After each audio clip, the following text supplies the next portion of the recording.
In this video, we'll talk about the number one thing that triggers you to keep obsessing over a dismissive avoidant.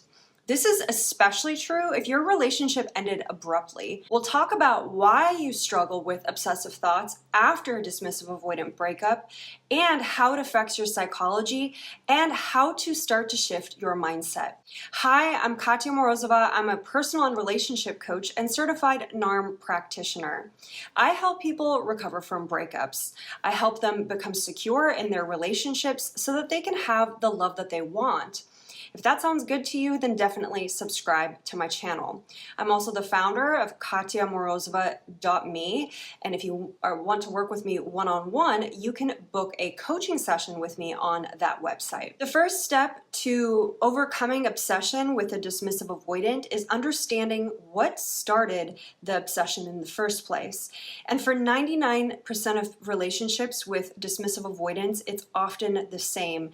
And I find this to be true after working with hundreds of individuals who have shared with me their story of heartbreak. And that commonality is that their relationship ended abruptly. And even if you weren't blindsided by the breakup, there usually is this abrupt ending with people who don't know how to communicate and don't know how to maintain intimacy or closeness even through a relationship's end. Which more secure people are more capable of. Now, what does an abrupt ending have to do with obsessive thinking? Well, when something ends abruptly, it is incredibly disorienting, and a lot of times there's a physiology that comes with that abruptness, which is we start to experience a feeling of shock. And shock is one of those, it's not just an emotion, but it's a physiological response. A lot of times when people are in shock, they have a variety of different symptoms that are highly disorienting. So for instance, people can feel numb, they can feel an inability to communicate or to express themselves. They can struggle with denial, dissociation, anger, sometimes even nausea or a tightness in the throat or the chest. When we go through an abrupt breakup, we feel disoriented. We don't know which way is up and which way is down. And it also has this tendency to scramble our memory. Wait a second, I thought we had a pretty good relationship. Wait, didn't they just tell me they were happy? Didn't we just make plans for the future? And all of this coupled with the sudden reality that now this person is gone. Now they're telling you the complete opposite, or nothing at all. They're not feeling it anymore. They're too overwhelmed. Things move too fast. So we're left split. Did they care or didn't they? What changed? Was it something that you did? And now the obsessiveness starts and it goes round and round. Key to working through some of that shock is to actually do the opposite of how things happen, which is to slow down and actually notice the feelings of shock and surprise and some of those uncomfortable symptoms that we just talked about. And a lot of times people regret not being able to speak up for themselves when they're broken up with because they are in a state of shock, and that leaves you kind of paralyzed and unable to say anything. So a lot of times people are really harsh with themselves afterwards.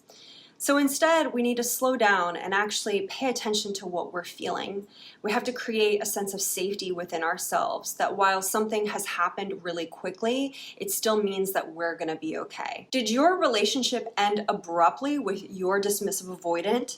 Let me know in the comments below. The next step to stop obsessing over a dismissive avoidant breakup is to stop making yourself wrong about the abruptness of the breakup. I have so many clients who can't stop looping about the last conversation that they had with their ex and picking it apart and wishing that they would have said this or didn't say that, or they couldn't believe how frustrated they got with their ex when things ended, and they wish they wouldn't have shown that frustration. Or they'll wish that they realized that they had known about attachment theory sooner, and that they would have known that this person was a dismissive avoidant. Because if they would have known, that they would have never pushed the relationship forward. They would have never pushed for more intimacy or more time. If you're berating yourself that you are the cause for their abrupt departure, and you're chastising yourself for something that you said or did, remember this. Solid relationships don't end abruptly, and they don't end because of a minor hiccup, fight, or someone saying the wrong thing. Healthy, solid relationships can and do withstand these things. And if your relationship ended abruptly because of something minor, then I promise you that your relationship had bigger foundational problems to begin with. And the likelihood that your relationship was going to withstand the test of time and of strife is pretty low. A more accurate conclusion to come to is that you are likely with a fickle and impulsive partner to begin with, and that you just learned that for the first time when they left. The next step to stop obsessing over a dismissive avoidant is to stop putting them on a pedestal. I can't tell you how often I hear people who were broken up with singing the praises of their former partner. They'll say things like, I never felt so connected as I did to this person, or we aligned on so many things. They were great in all of these ways. We had such a great time. And while all those things may be true, in the same breath, they'll tell me things like, well, they also ignored me, and they did enforce all these rigid ways of being in our relationship. They were pretty inconsistent, and they did subtly make me feel like that I wasn't enough. Or let's say you didn't have any of that stuff in your relationship, and your partner just left suddenly without attempting to talk to you about how they were feeling. They didn't talk to you about their doubts, their concerns, or attempt to work through things with you. Well, isn't that something to add to their list of qualities? Isn't that also true about them? That they made no attempt at communication, that they gave up on your connection, that they were incapable of working through conflict with you?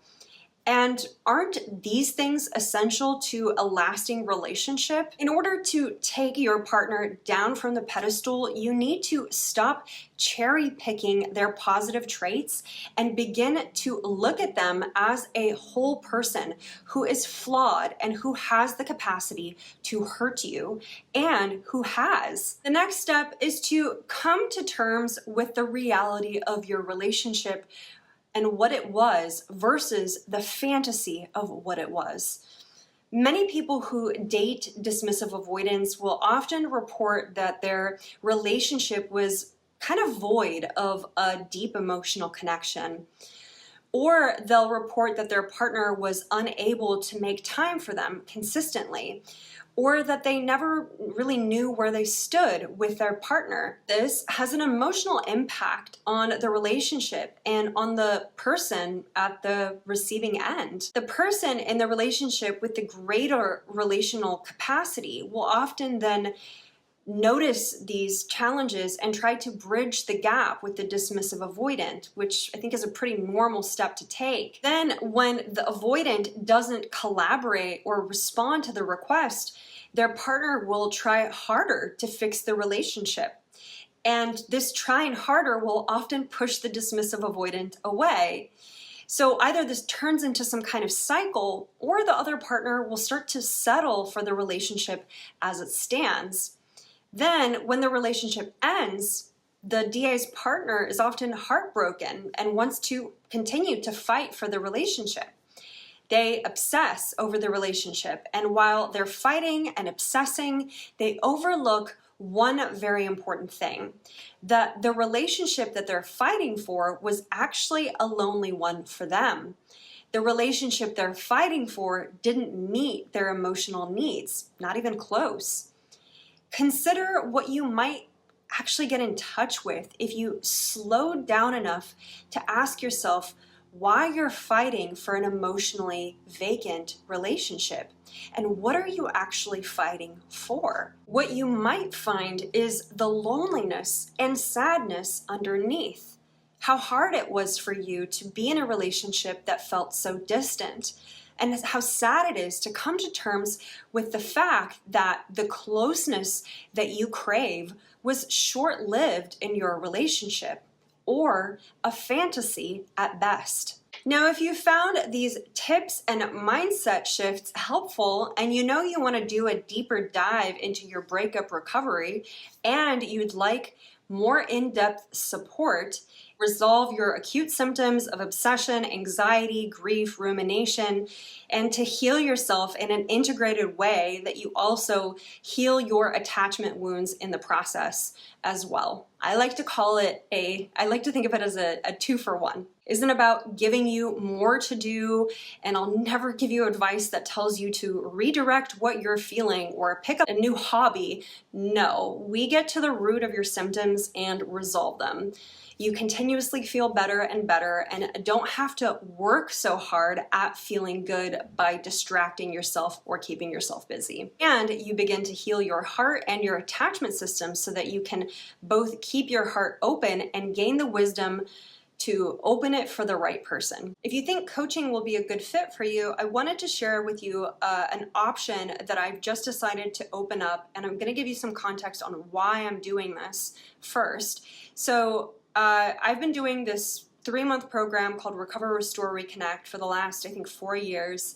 And I've had a lot of people go through it, and I've had a lot of success with the program. A lot of people get really positive results. And the good news is that what I've noticed is that around the 2-month mark is when people really recover from their breakup and resolve these symptoms. So basically, yay, the program is super effective. And what I wanted to do is I wanted to open up this 2-month option, since 2 months seems to be a sweet spot for people who would like a lower time commitment, a more cost-effective option, and an option where they can do a payment plan. So it's going to be 2 months, and I'll list the price on the website. And I'm going to have Afterpay included so that you can do a payment plan. So anyway, the whole point is to have it be a much more inclusive and accessible option where you can work with me and still get the same results. So hopefully that is helpful for you guys. I'm actually really excited about doing this. I've actually been doing this on the back end with people, but I just haven't been advertising it. So I'm really just happy to be able to offer it to more people. So if you want to check that out, you can go to the link in the comments or in the description. Next up is my video on the dismissive avoidant and what they feel when they act cold. I think it's going to be a great complement to this video because it talks about the interplay between the anxious and the avoidant styles and why it's so tough on the anxious partner. Did you like this video? Give it a thumbs up and subscribe if you want to watch more attachment content and heal your heart. Thanks so much for watching, and I'll see you on the next one.